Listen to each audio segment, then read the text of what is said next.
samson tunga na pia a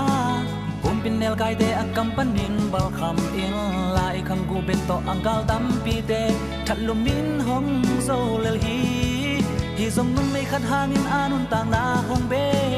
gal de kusum tungin bo se na lian pi thwa kin gen te yak san na teng athwa khit chang anun tang na hong be hi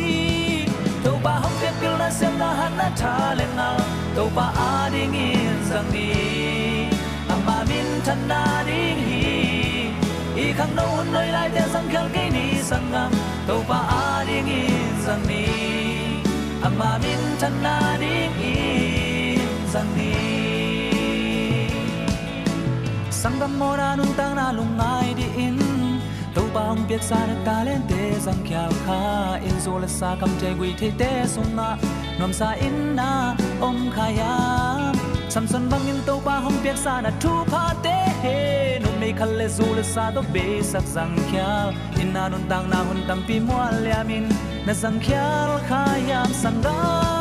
to ba hong piak pil na sem na han na tha le ngal to ba a ding in sang ni ama min than na ding hi i khang no hun noi lai te sang khel ke ni sang ngam to ba a ding in sang ni ama min than na ding hi sang ni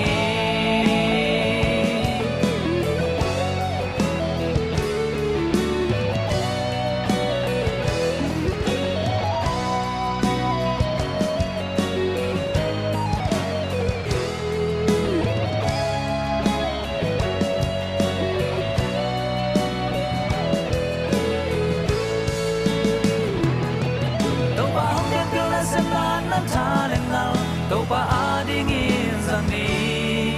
ama min than na di hi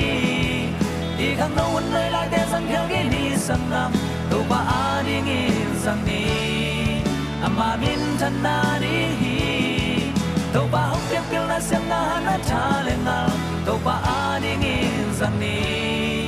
ama min than na di hi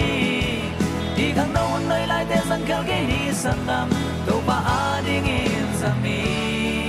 ama min than na di hi